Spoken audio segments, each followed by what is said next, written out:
你去外边多觅一些良家子儿，悄悄抬进府来，不可声张。少主，你是要在这个时候往府上招新人？这个府上我说了算，你只要听命做事儿就行了。少主要新人也就罢了，不过还请不要把郝家的女儿送走。实在不行，你可以把她记在我的名下。这么多年我也无所出，我一定可以尽心尽力地将其抚养长大。等未来，可以让她作为嫡长女，风光出嫁。嫡长女，你就别在这儿痴人说梦了。你怎么会有我的孩子呢？少主，你这话什么意思啊？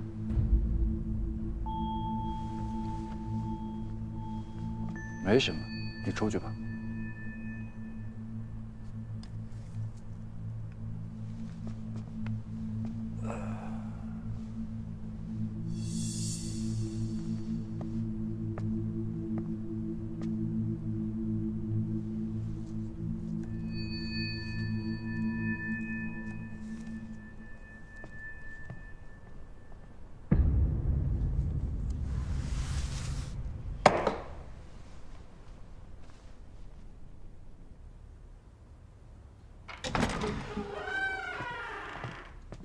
请侧夫人禁足反思，不得擅出。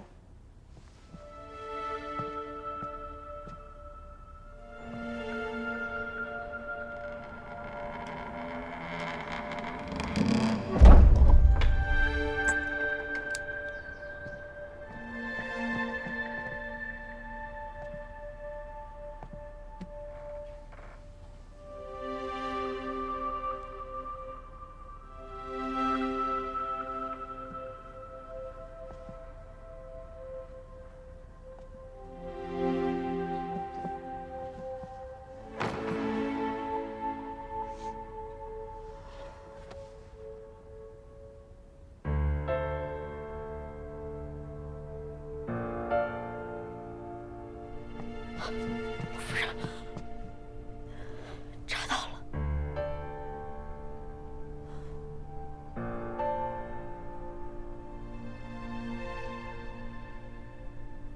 原来我这么多年没有孩子，真的是因为……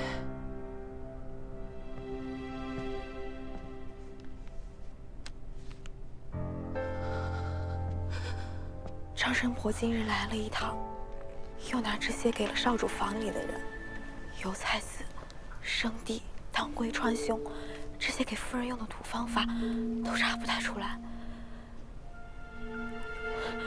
小人之前在厨房盯了那么久，也没个所以然。问题是出现在水房了。他们把这些煮了水，给夫人泡茶用。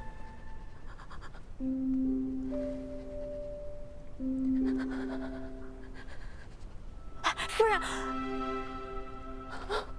夫人，明明就是苦的，为什么我就没有喝出来呢？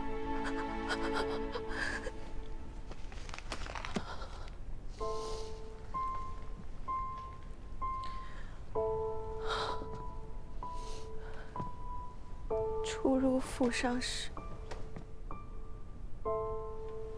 他听说我是代川来的，喜欢喝家里的绿茶。他说要从树上摘取露水来为我泡茶。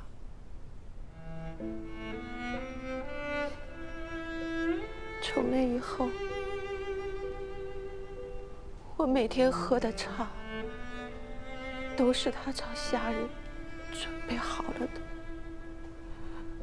他还说，喝茶的时候要给我加点蜂蜜，因为新川的人都是这样喝茶的。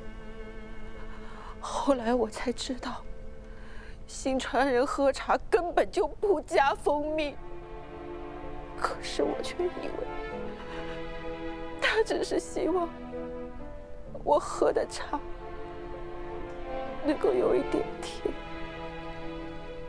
所以才想了这一招来哄我。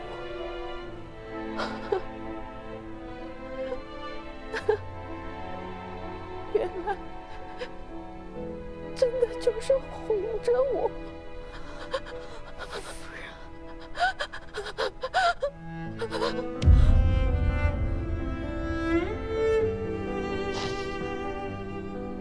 夫人，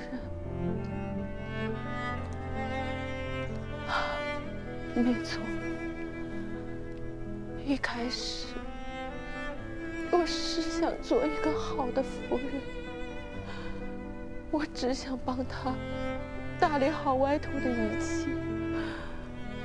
他不希望我总往外面跑，我也听他的，就一直在这个宅子里守着。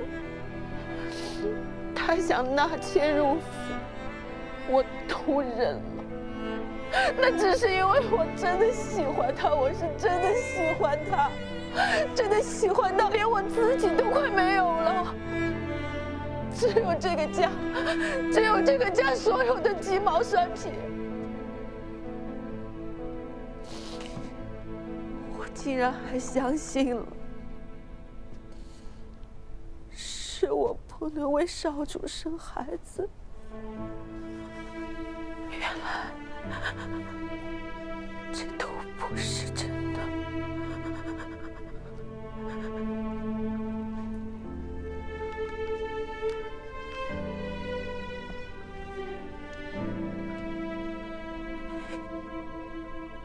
夫人，你不能再……夫人，这汤茶原本是这么的甜，可是为什么是苦的？那么苦。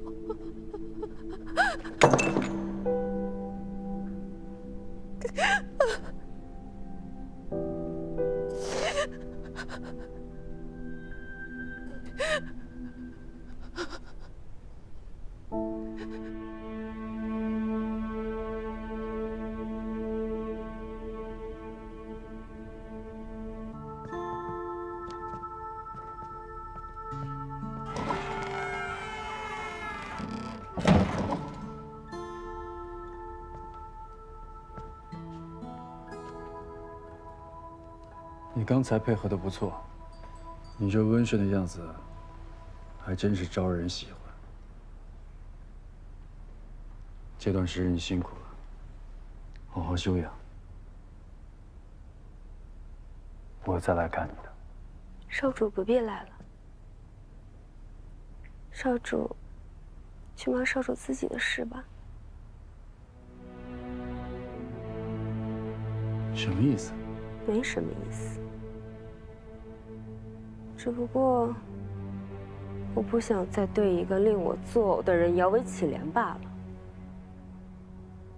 少主关着我，打我，羞辱我，在我身上寻求掌控感，不就是因为你在朝堂上有些无力吗？仰仗着父亲转瞬即逝的宠爱，仰赖着肛门出身的嫡妻，寄希望于未出世的儿子，外强中干，不过如此。你真的以为你给席专主生出长孙来，你就能保住你现在的地位吗？里里外外穿的、戴的、吃的、用的，全都是我赏的。你燕川的母家一无所有，没有我，你连狗都不如。你放开我！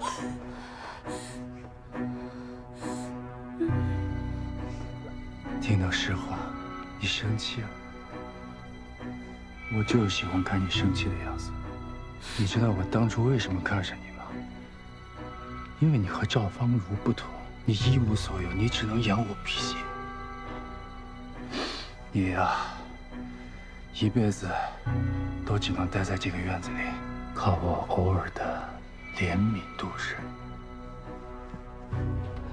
你知道的，即便是我，也得要看主上的眼光才能过活。我都只能带着镣铐活下去。你呢？你一个蝼蚁都不如的人，有什么资格去祈求尊严和脸面呢？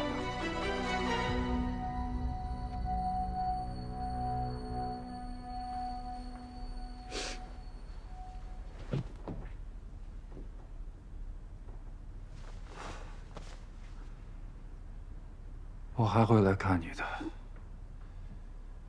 但是记着，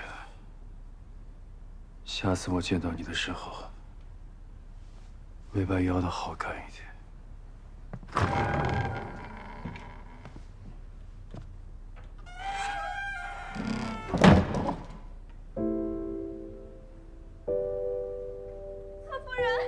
侧夫人怎么了？没事儿。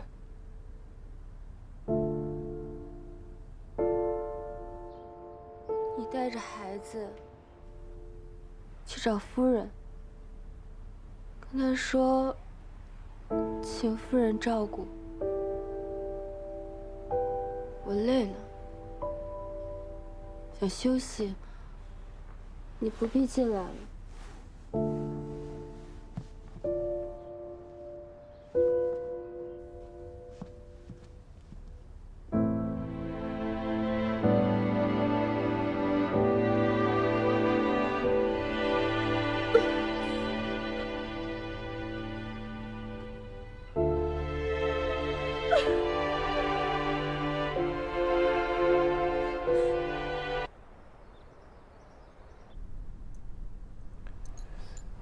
你说的可是真的？千真万确，张神婆亲口说的。算了八字，又亲眼看了孩子，说这孩子确实不小，继续养在府里，容易让对少主最重要的那位与您离心。罢了，反正打一开始我也不想要这个孩子。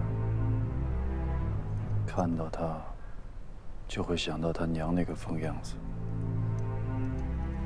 也没什么用，就不留了。是。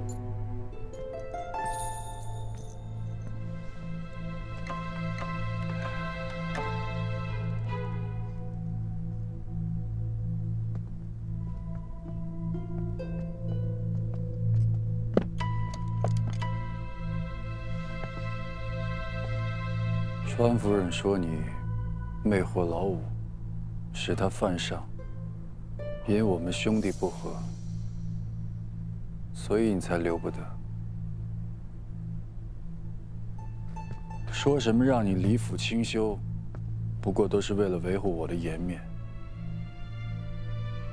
你明白这个意思吧？出府了之后，千万不要在外面乱嚼舌头根子。府里的东西都在这里了，我可以走了吧？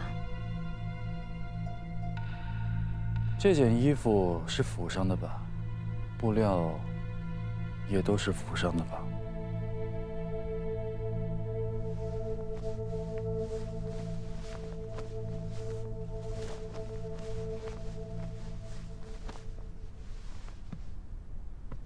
不慎穿了少主所赠衣物，还请少主再请允许我把这身水衣穿出去。不行，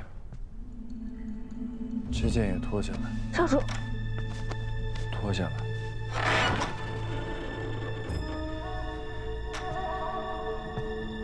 这套礼衣是我送给他的。郝家，你可以走了。多谢夫人。我看谁敢！我说让他走，你们都先出去吧。我有话私下和嫡长主谈。是。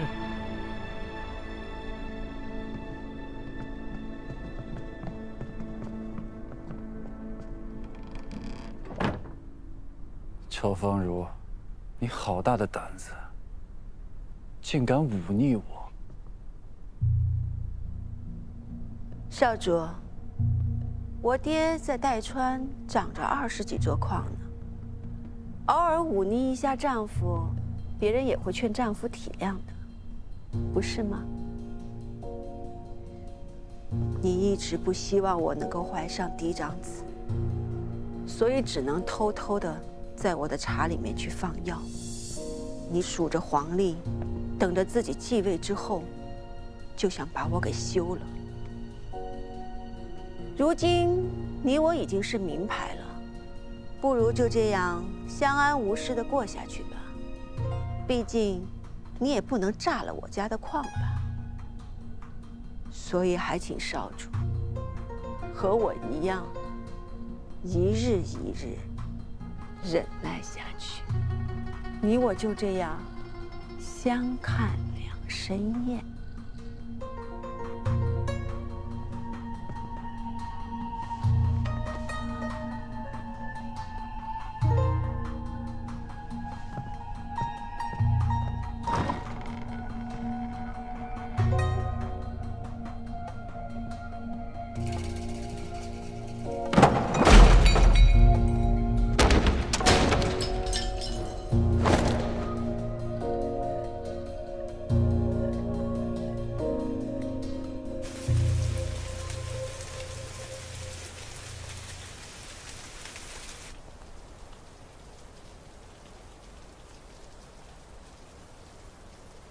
我跟夫人说了，让你去她房里，夫人会护着你的，少主也不会把你怎么样。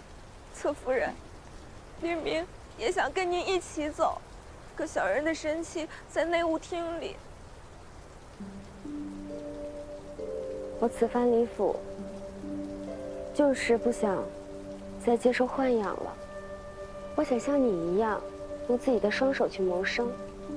现在我带着你，朝不保夕的，反而对你不好。而且，我希望你今后好好想一想自己的路该怎么走，知道吗？有你照顾我多时，如果不介意，你就叫我姐姐吧。好家姐姐，哎。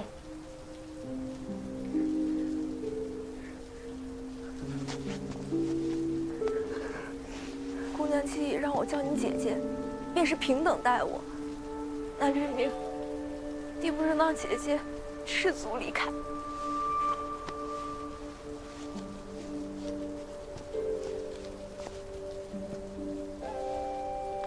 今后的路，姐姐要自己走了。愿姐姐走得平顺，一路坦途。谢谢你，也希望你今生一切顺遂。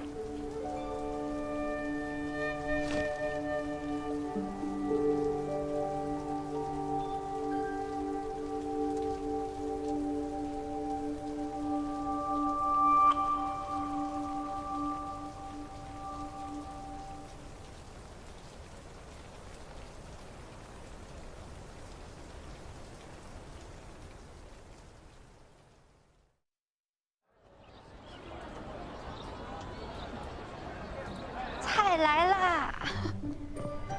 来，好家啊，你总算是出来了，你可得多吃点。这也太丰盛了。哎，真太谢谢你们了，帮我想办法逃离了那个地方，让我可以顺顺利利的把长乐接出来住。好家姐姐，大家都是这么要好的朋友了，就不要总这么客气。来，好家，欢迎你。谢谢，恭喜你脱离苦海，祝你以后海阔凭凭什么来着？海阔凭鱼跃，天高任鸟飞。吃菜吧。吃大餐。样着，华佳姐姐，以后呢，你就在这酒楼安心的住下，你的月子餐就包在我身上了，保证把你的身体养得白白胖胖。哎，干脆我们酒楼就推出一个月子餐如何？好呀，我们可以开一个孕妇和孩子可以置办东西的铺子，不光有孩子用的，还有孕妇和生产后的妇人坐月子用的。就借着月子餐和铺子，向大家普及孕妇的必要知识，让大家重视起来产后气郁的问题。关注孩子的同时，也能关注孕妇的情绪，这样才能母子平安、健健康康的。我同意，我也同意。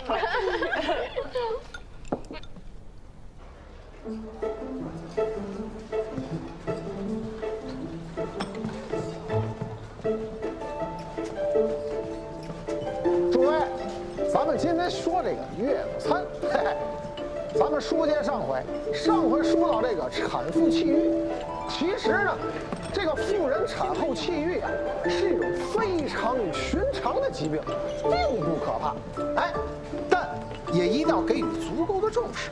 所以说呢，咱们就要提到咱们这个月子餐了，是吧？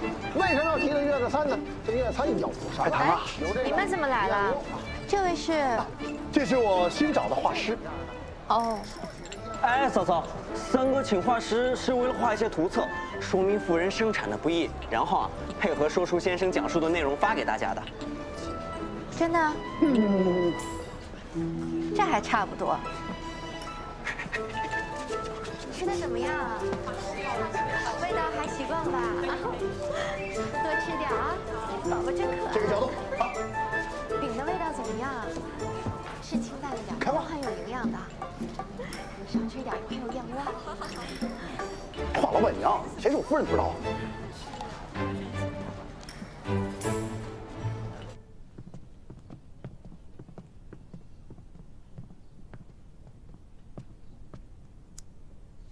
夫人找我。我听闻你们最近在酒楼和铺子，让人给大家讲产后气郁之事，可是真的？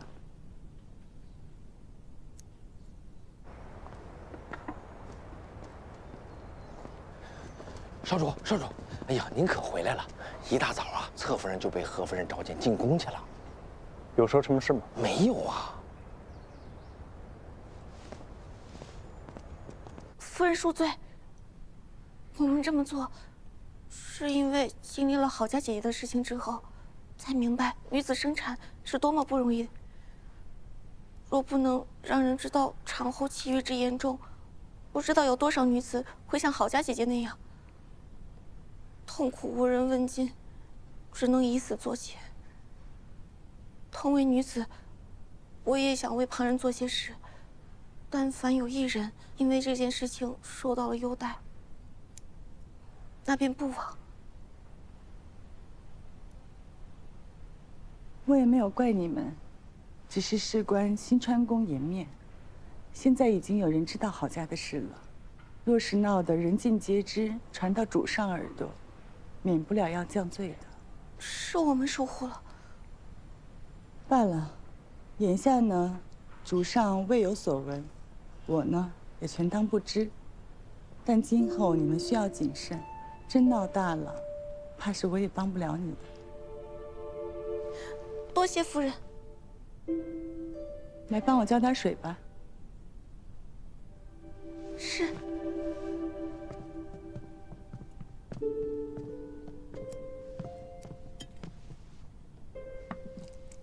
郝家怎么样了？好多了，多谢夫人关心。那就好。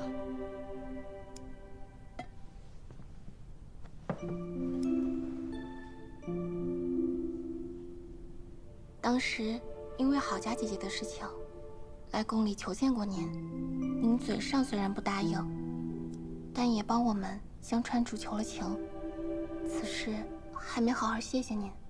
我也不全是为了帮你，误伤其类罢了。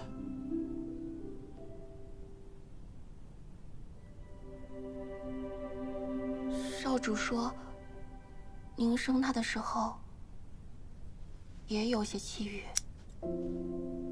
不想见人，就连少主也。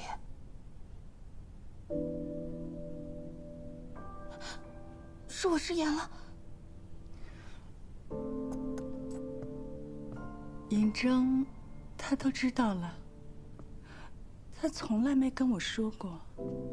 少主，他也想与您讲话来着，但是怕您不想见到他。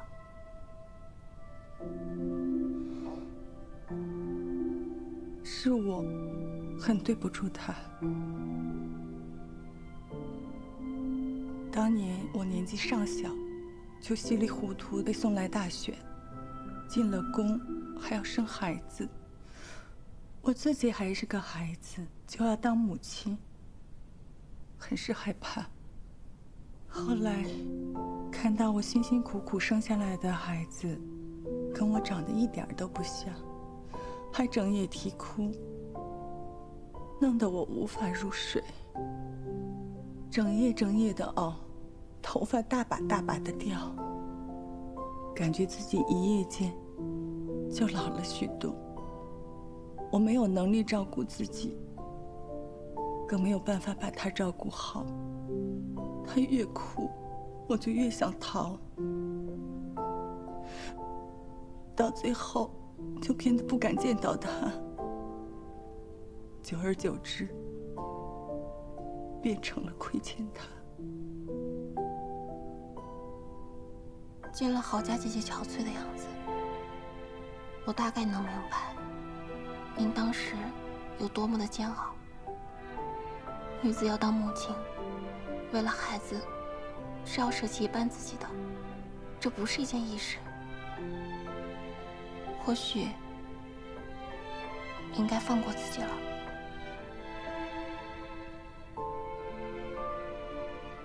整个宫的人都说我凉薄，苛待老六，偏爱十一，不配做母亲。你却说我应该放过自己。我只是胡说，您只管一听。您当时无法亲自养育少主，不是错。但如今您要弥补的话，即使难以面对，也不应当是投报在另一个孩子身上啊。往事不可追，来日却还长。父母子女不应于往事痴缠，而忘了当下。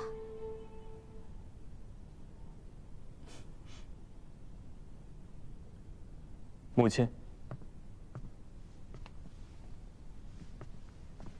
你怎么来了？来了，就坐会儿吧。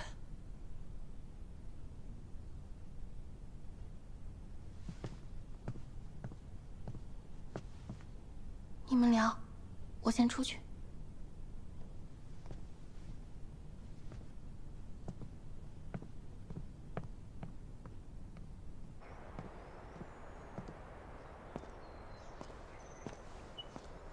侧夫人同何夫人讲完啦，那我们先回去吗？他同夫人讲完，肯定想与人说说话。我们等等他。小人觉得，少主为侧夫人做了许多，但其实一直都是侧夫人陪着少主的。他这个人呢，看着什么都理解，什么都不在乎，但其实是把事儿都藏心里了。有时候解决问题得快刀斩乱麻，想太多只会消耗自己。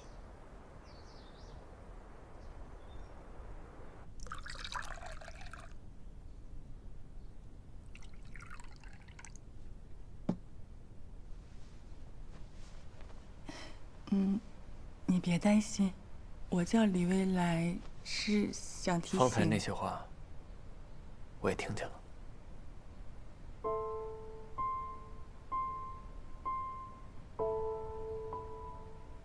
外人都说我不是一个好母亲，你一定也怨恨我吧？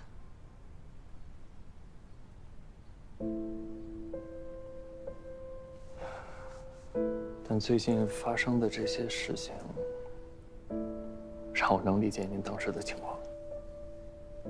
我听闻我母亲当年险些自缢，也是因为我。不是因为你，你只是个孩子，能有什么错？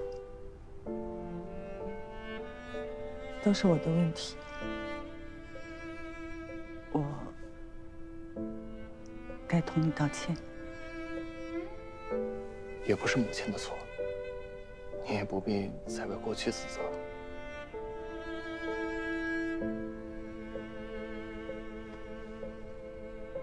如今你长大了，我知道你是有抱负的。先前跟你说，不愿让你承担风险，带累小11，都是违心的。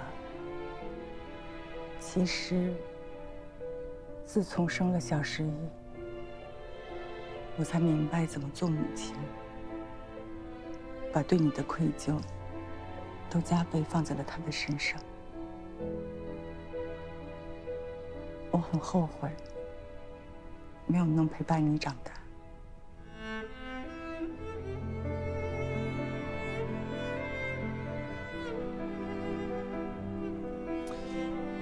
其实母亲也不必后悔，现在弥补也来得及。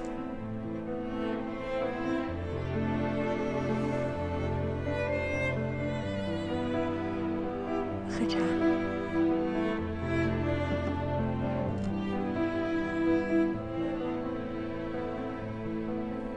俺们好，哎，糖人啊，糖人，糖人，糖人，糖人。年少时对母亲心怀怨怼，没想到如今得到了一句抱歉。这么一想，已经很多年没跟她好好说过话。多谢。我也没做什么。你做的已经很多了。那我想要一个糖人。可以。姑娘看一下糖人。哎，谢谢。拿好。好，哎，谢谢。谢谢。你要哪个？我要。这是老五。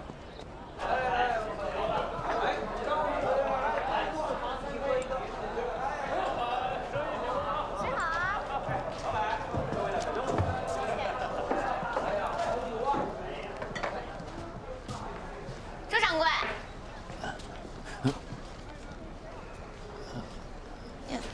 怎么了？出什么事儿了吗？东家，这是刚刚收下的，我验过了，油印的不假，但版面是错的。您看这印花，还有这字体，都是略有不同啊。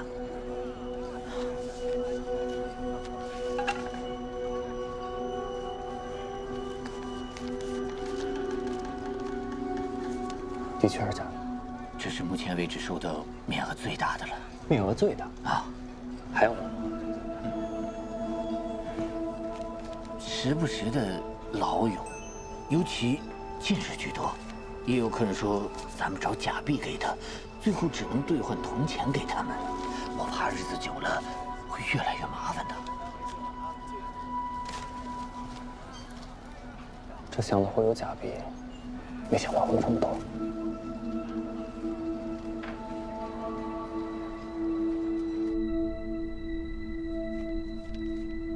这是儿臣在集市上找到的假币，几乎可以乱真。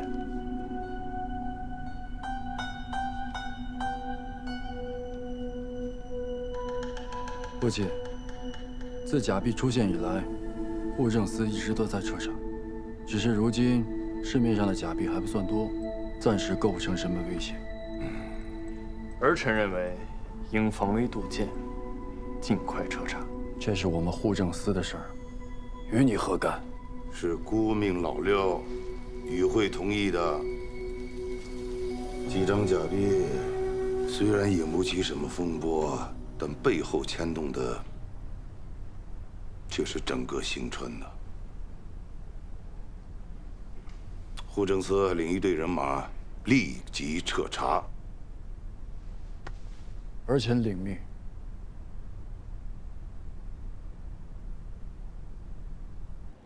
哎呀，这假币这事儿，实属不好查呀。老六，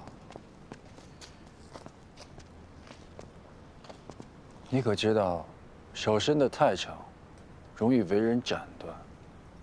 若不是真的印刷版外流，假币不会放到如此程度。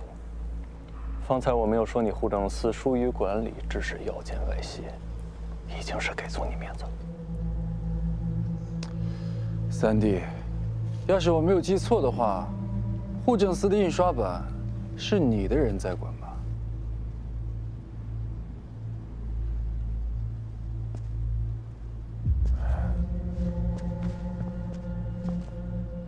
这本事为何是三哥在管？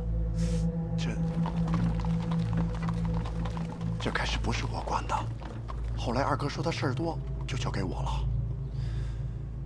他这是在给你下套啊！你不会真的认为老二会掺和假币的事儿吧？可就那点力，他也瞧不上啊。当初设计版式也是用了心思，没那么好放。若不是拿了真版，很难做到这个程度。当务之急还是要阻止这假币在市面上流通。是。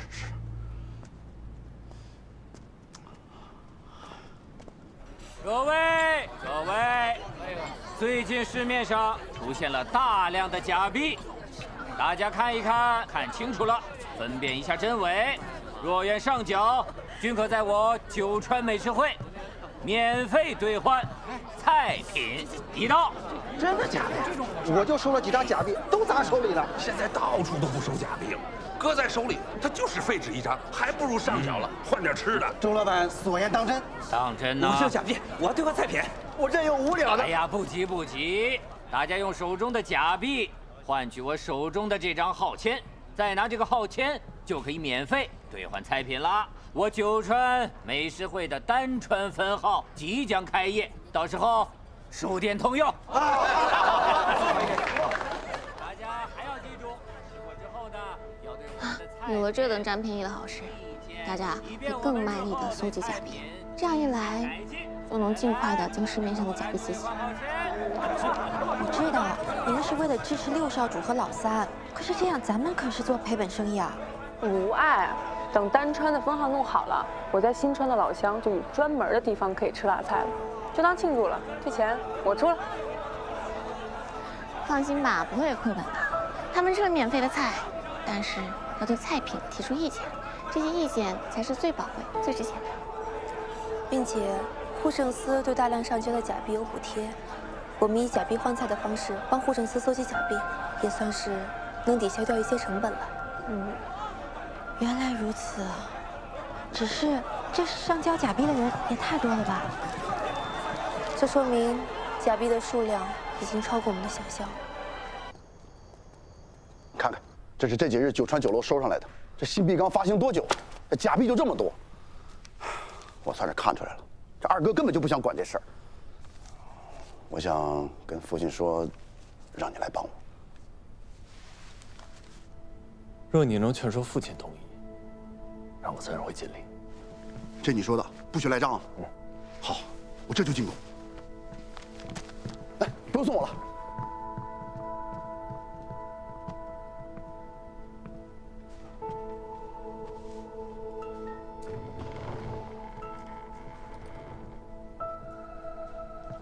三少主此番前来，果然是希望少主助他查案。下官劝了这么久了，不希望你参与此事，少主却执意如此。就算查清了假币，户政司也不会落在少主的手里。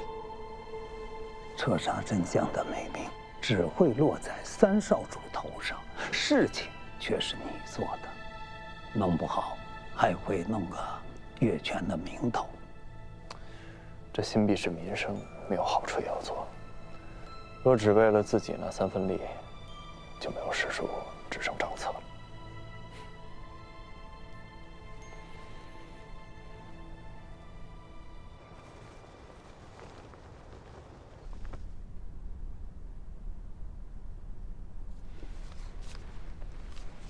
初五，尹正在集市抓了几个假币贩子，起初都不肯说，用了刑，全都招了。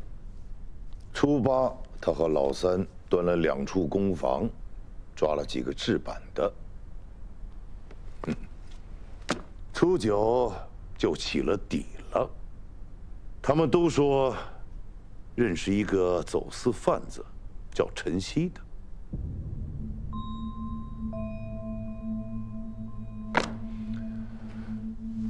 不过查了4日，总算是找到源头，只差抓这个陈曦。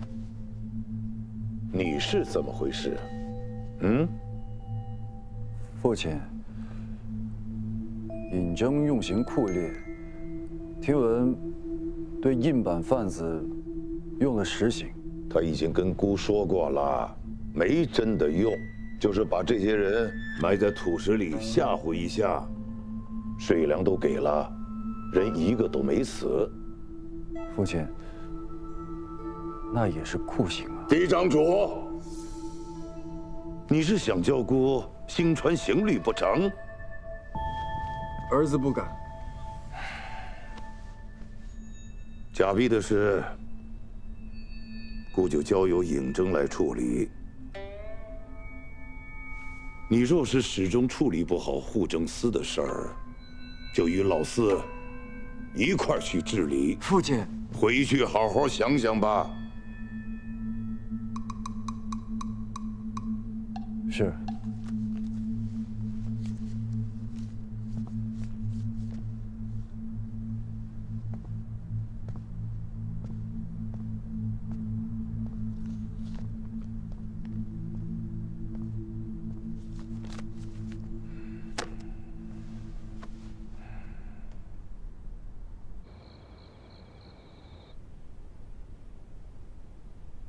接下来一定要抓住尹征的把柄。这件事情已经将刑狱司都牵扯进来了，你们治理司那边一定要盯得紧一点，一旦发现他有违律，立即处置。是。舅舅那边有消息了吗？哦，还没有消息。不过岳侯爷说，或许可以用一桩新的事，来掩盖眼下要紧的这一件。如今父亲可是不像从前那么信任我了，必须得想一个办法，否则会更麻烦。老四，你现在和我可是一条船上的人，你知道该怎么做的。二哥放心，我都明白。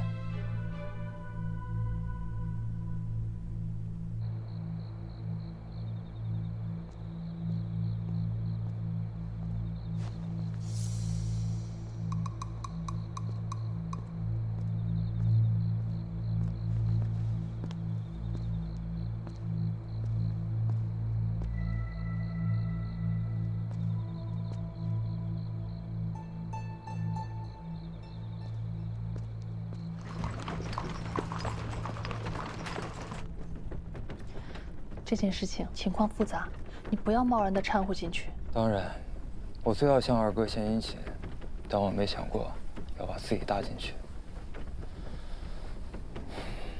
假币这件事儿水太深了，我心里有数。我就知道，你总能让我安心的。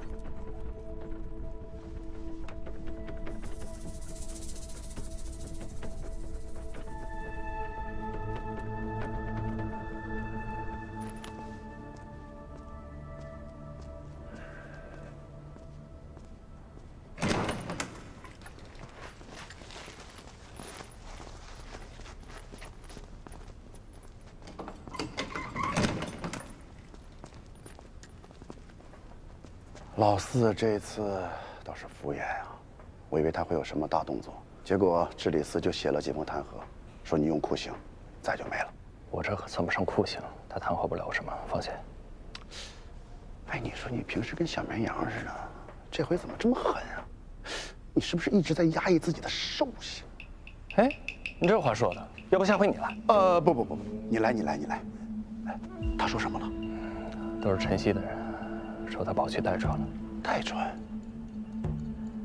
为什么会是代川？这代川背后牵扯什么人，你应该清楚。有点不太对劲儿啊。还有必要再查吗？要不算了吧。若是再牵扯出来别的什么人，怕是还是先把晨曦抓到再说吧。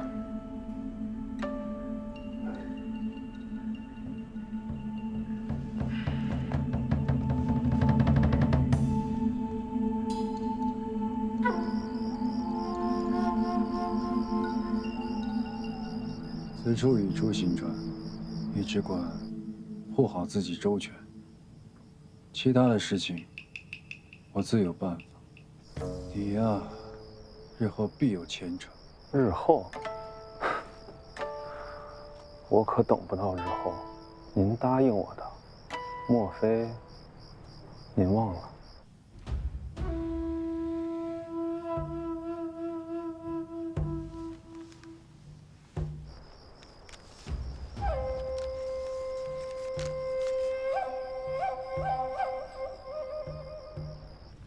保重。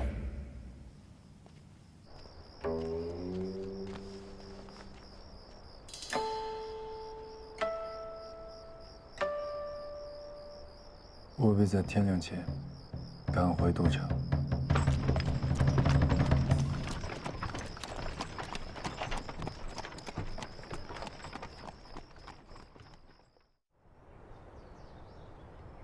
同安山发现了这处探脉，虽与代川交界，但不管是九川合盟中议定的，亦或是史书当中记载的，同安山都隶属我川。代川越界相争，未免无耻。主上，此次代川太过逾越，纵使儿臣与代川有联姻在身，亦不能姑息。我川常年因矿脉受制于代川，这次千万不能让他们得逞。儿臣以为应当封山，去往同安山内的官道、山道，亦应封建。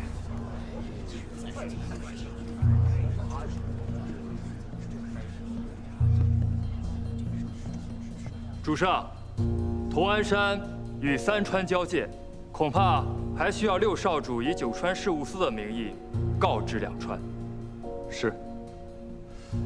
但主上，封路一事会涉及单川，还请主上明察。好了，同安山矿脉必不可失，先去将代川方向的官道封禁，其余的日后再议。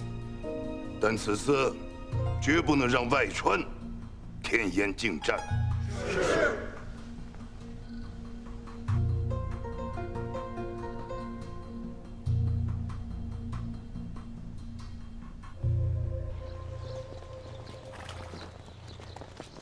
要去很久吗？不会打起来吧？不会的，你要相信我的能力，就不要过于肆虐。少来！你非跟人家去干嘛？你又不会骑马。说什么呢？我好歹上过骑射课，我怎么不会骑了？再说这次呀，父亲让我跟着老六，就是去历练历练，说不定待我回来之时，父亲就给我指派一官职了。放心，他会骑，但是他晕马，骑时间长了就吐。哎呀，这吐晕，马都害怕。这晕，好，上，走了啊！哎，你上马的时候小心一点，你那个腿别夹太紧，但你那手勒紧点。哎，好了，别太担心了。谁担心他了？走了，走了，下，拜拜。小心啊！路上小心啊！去，我上。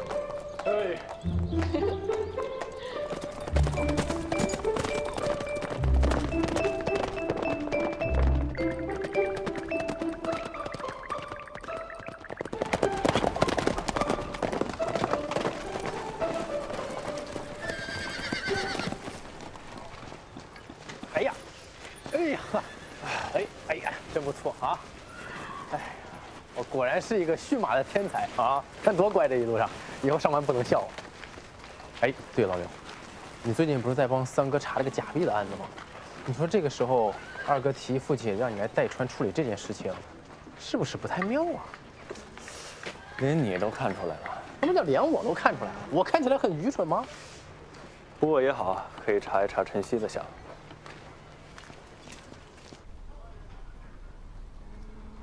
这洛河镇挨着丹川，还请去信让丹川主派兵帮忙看守，这样不会影响两川百姓的生活。那现在我们只需要把去向代川的平东镇官道封上即可，明白了吗？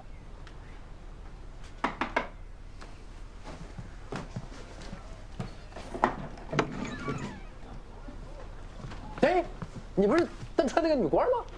拜见二位少主。敢问究竟是为何要派人将洛河镇的官道全部封锁？明日起就是洛河镇茶马节，丹川东北州镇都靠这几日的茶马市役养活。如今闭锁官道，恐怕会影响百姓生计呀。你这消息从何而来？信川都城加急送来的敕令。不是，难道是我记错了吗？我怎么记得父亲只说要封了代川的官道，怎么到头来把丹川也给封了？是不是？现在当务之急还是要跟丹川主见一面。我不去，我看他我紧张，我腿软。不是要历练吗？吴少主，请。我命啊，这是。走，辛苦了，五哥。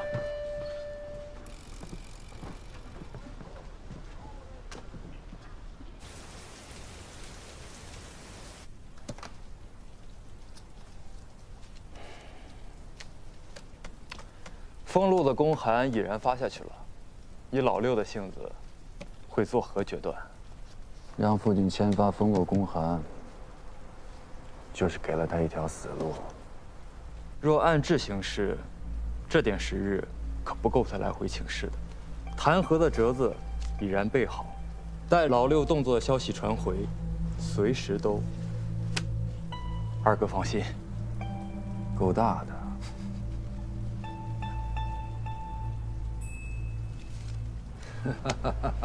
二哥这牌赢得漂亮。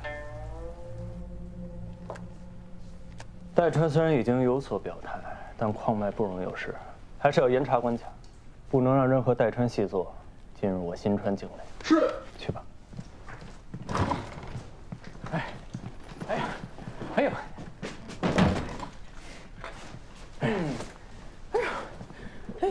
五哥，你这风尘仆仆，行色匆匆，看来事情解决了。丹川主怎么说？没见着，他正忙着呀，这个安抚几个商户呢。但他知道这个事情的严重性，马上就签发了公函，明确表示丹川会配合新川检视过往人员，以防有这个代川的人混进同安山。代川主那边呢？说是治理司盘错了心思，因为这同安山确实在史上和代川有过关系，这也是给自己一个台阶下。他们还指望咱们照顾他们的石炭生意，所以短时间内不会轻举妄动。你不知道，我这次去丹川，看到那些商户和百姓们都在谈论此事，我发现这个茶马节还是挺重要的。当然了，这茶马节是当地最重要的节日，两地百姓都指望着它糊口营生呢。你说现在的写信，寄回给父亲让他收回成命，是不是来不及啊？这怎么办呀？所以我是。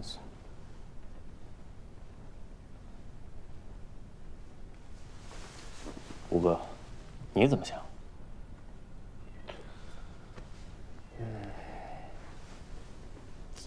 我觉得，将在外，君命有所不受。莫不如咱们先放开官道，然后再给父亲请罪，你看如何？你这不是爱屋及乌吧？老六，这是民生问题啊！什么爱屋及乌，这是大事儿，民生问题啊！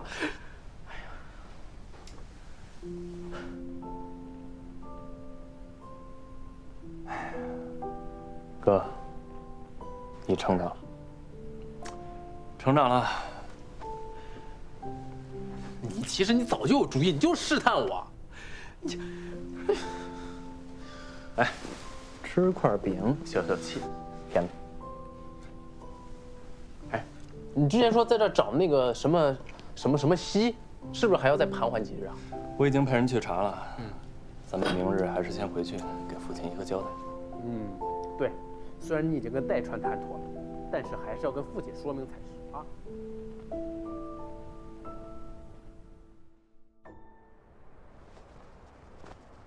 六少主递上请罪折子，说给丹川放行是为民生，可此举置本川利益于不顾，更是僭越独断，理应重罚。是啊，少主如此忤逆，实乃动摇新川之本啊！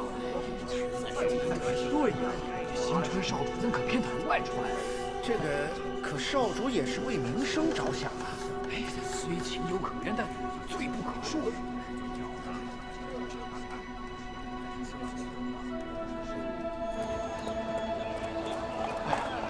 上官总说要去这个游历江湖，你看这一路，以我现在的马术，我肯定不会拖到后腿。这样，我先进宫见父亲。哎，你说父亲不会反对给丹川通路这事儿要保矿脉吧？你这样，我先去酒楼找上官啊，等会儿见。行。啊，走。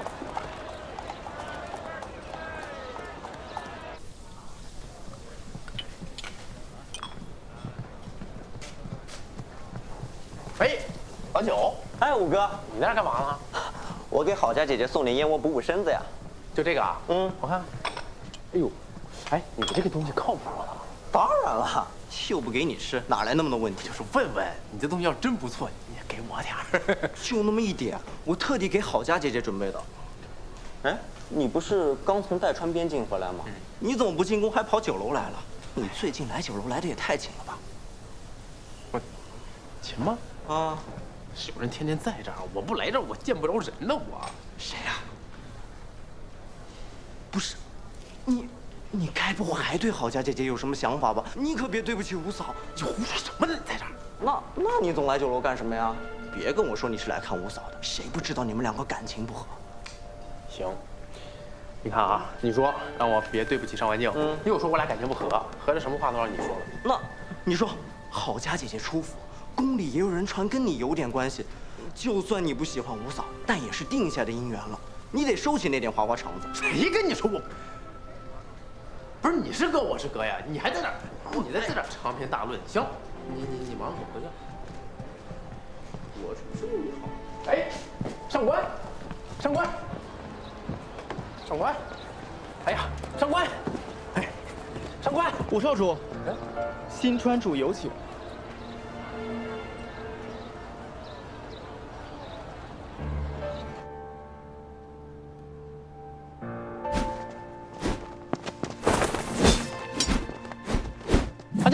这给你。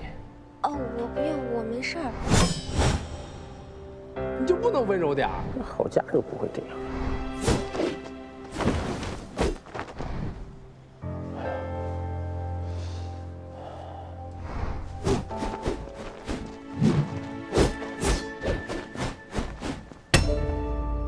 郝家姐姐出府，宫里也有人传跟你有点关系，就算你不喜欢五嫂，但也是定下的姻缘了，你得收起那点花花肠子。下去吧。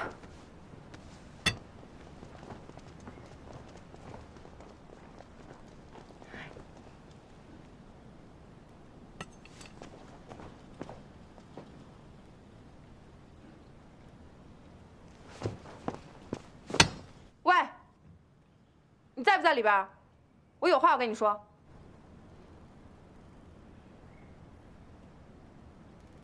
你今天跟老九说的话，我全部都听到了，我心里很在意。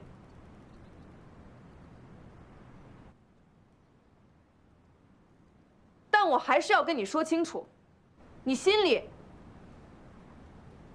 到底还有没有郝家？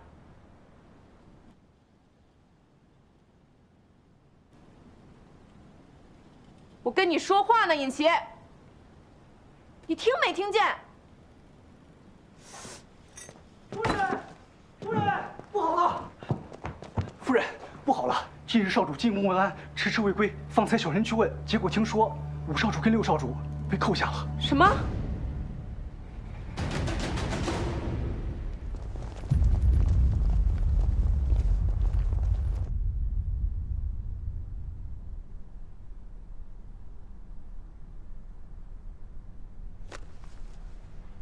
这一本治理司弹劾六少主不遵敕令，擅自给丹川放行，僭越独断。这一本弹劾六少主目中无人，置本川于不顾。户政司弹劾六少主对丹川主谄媚，罔顾矿脉。集市中弹劾六少主忤逆，不遵定制，先斩后奏。孤竟是不知，你胆子这么大，儿臣不敢。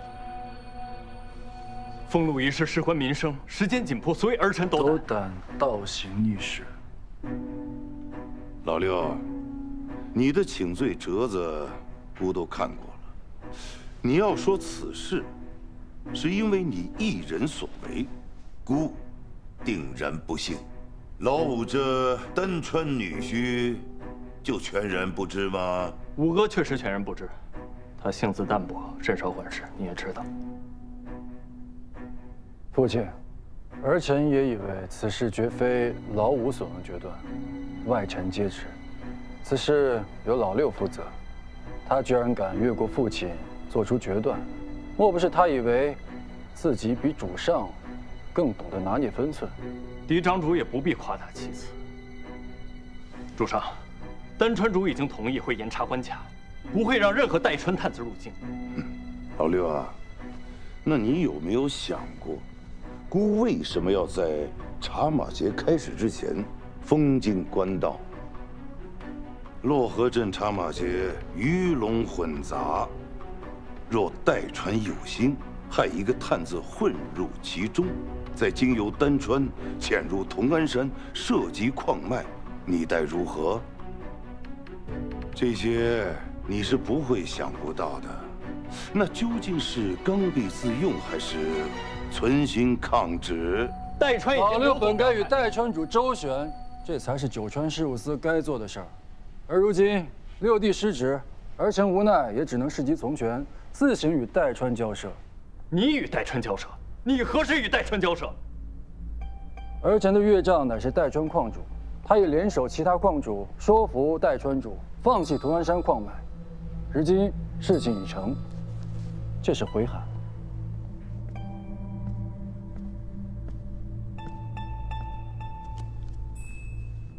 看来代川主早就已经想明白了，同安山是我川领地，他们不该觊觎。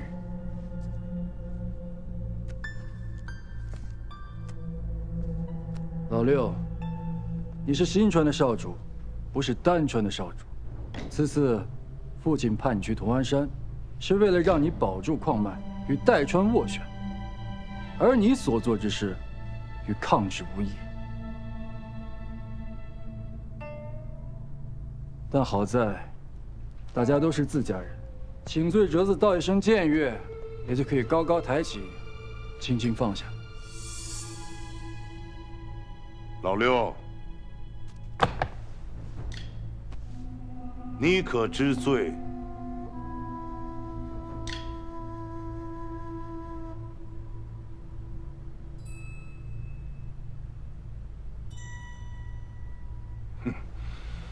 僭越之罪，等撤职查办，罪责另行处置。明日起，你就不用去九川事务司应卯了。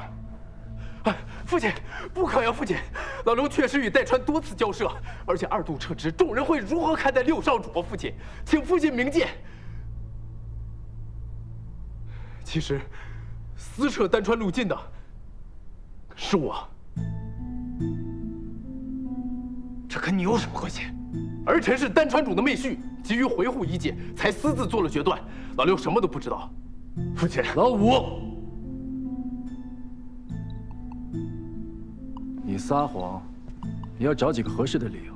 你们同去同安山，你听令于他，没有他的指令，你能决断？我怎么不能？没有给丹川通用的指令，我都敢放行，我还会怕老六不同意我吗？父亲，此事与五哥无关啊！父亲，此事确实是儿臣一人所为。如果你要罚，就罚我吧。父亲，老六什么都不知道啊！父亲，好了，